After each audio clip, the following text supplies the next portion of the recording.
Selamat siang semuanya, saya akan menjelaskan tentang teorema Pythagoras.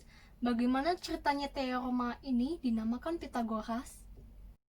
Kita kenalan dulu ya dengan sosok Pythagoras. Pythagoras dilahirkan di sebuah pulau bernama Samos, sebuah pulau di Yunani pada tahun 570 sebelum Masehi. Ia adalah anak Mensarkos, seorang pengukir permata atau saudagar kaya di Pulau Samos. Selama hidupnya, dia suka berkelana ke berbagai macam tempat seperti Mesir dan Babilonia. Selama perjalanannya, dia mengumpulkan ilmu dari peradaban tempat dia berkunjung. Kemudian dia mulai menetap di Kroton, Italia. Disinilah Pythagoras mendirikan suatu gerakan atau sekolah bernama Pythagorean. Di sekolahnya ini, Pythagoras mengajarkan para pengikutnya bahwa segala sesuatu yang ada di alam semesta ini bisa dinyatakan dalam bilangan-bilangan. Karena itu, Pythagoras dan para pengikutnya sangat memuja angka dan rasio-rasio yang bisa dinyatakan dengan bilangan tersebut. Di sekolah yang dia dirikan ini, dia mulai mengutak-atik ilmu yang dia kumpulkan saat dia berkelana. Salah satunya adalah pengetahuan tentang relasi antar sisi segitiga siku-siku. Berdasarkan catatan sejarah, orang-orang di peradaban Babilonia, Mesir, India, bahkan Cina kuno ternyata sudah memiliki pemahaman tentang relasi antar sisi-sisi segitiga siku-siku beberapa ribu tahun sebelum Pythagoras lahir. Salah satu bukti sejarah adalah tablet milik peradaban Babilonia. Pada tablet ini tertulis banyak kombinasi 3 angka yang memenuhi syarat teorema Pythagoras, atau sekarang kita sebut juga sebagai Pythagorean triple.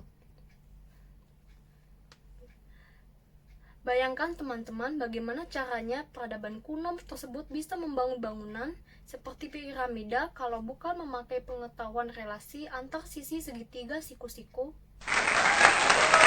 Lalu mengapa Pythagoras yang mendapatkan penghargaan dan namanya yang dipakai untuk menamai perhitungan relasi antar segitiga siku-siku?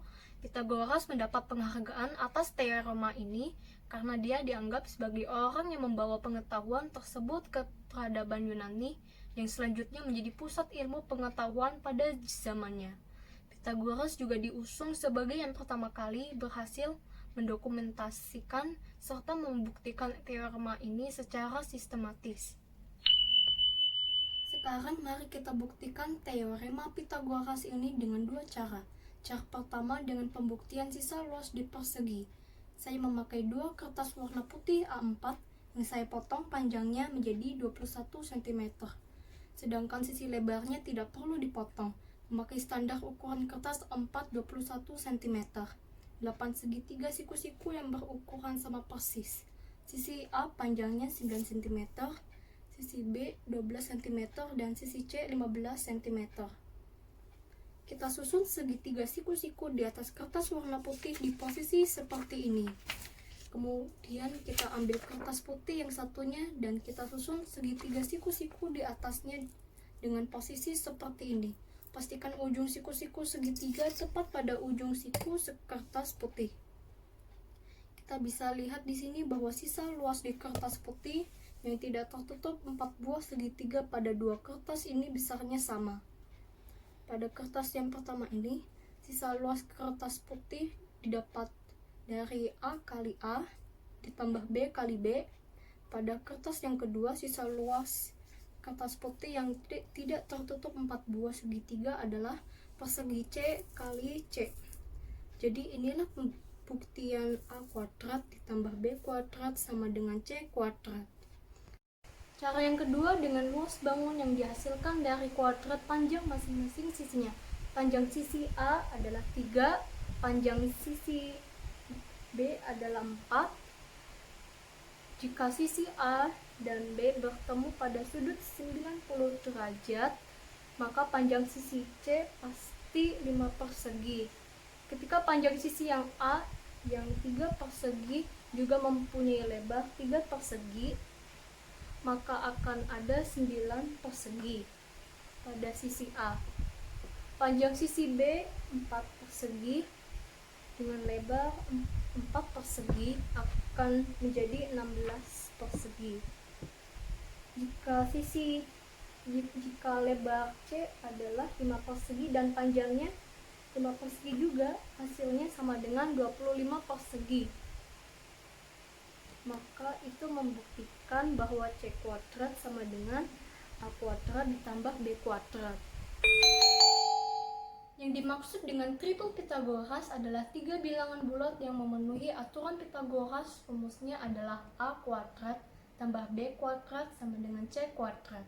Kita juga bisa memberikan definisi triple Pythagoras sebagai 3 buah bilangan bulat yang merupakan sisi-sisi dari segitiga siku-siku.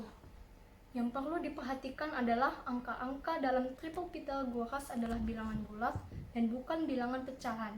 Rumus ini dinyatakan dalam beberapa bentuk, yaitu A kuadrat tambah B kuadrat sama dengan C kuadrat. C kuadrat sama dengan A kuadrat tambah B kuadrat. A kuadrat sama dengan C kuadrat kurangin B kuadrat. B kuadrat sama dengan C kuadrat kurangin A kuadrat. Berikut adalah contoh penggunaan teorema Pythagoras dalam kehidupan sehari-hari. Paijo sedang membuat wahana flying fox. Paijo ingin flying fox-nya menarik perhatian, jadi dia membuat flying fox itu menyeberangi sungai. Awalnya flying fox ditempatkan di atas gedung setinggi 30 meter dan akhir flying fox ada di seberang sungai yang lebarnya 40 meter. Ketika mau beli tali, Paijo bingung berapa panjangnya karena dia tidak bisa mengukur jarak antar titik awal dan akhir flying fox. Akhirnya Paijo bertanya kepada seorang murid sekolah di Harapan kelas 8 dan mendapatkan penjelasan panjang tali yang dibutuhkan.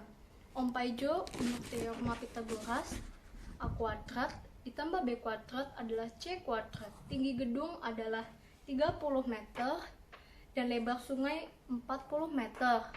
Panjang tali yang dibutuhkan adalah hipotenus dari segitiga siku-siku. Tinggi gedung kita lambangkan A, lebar sungai kita lambangkan B, dan panjang tadi kita lambangkan C. C kuadrat sama dengan A kuadrat ditambah B kuadrat. C kuadrat sama dengan 30 kuadrat ditambah 40 kuadrat sama dengan 900 ditambah 1600. C kuadrat sama dengan 2500, jadi C adalah akar dari 2500 sama dengan 50. Jadi panjang tali yang dibutuhkan 50 meter ya Om. Terima kasih semuanya karena sudah mendengarkan presentasi saya. Tuhan memberkati.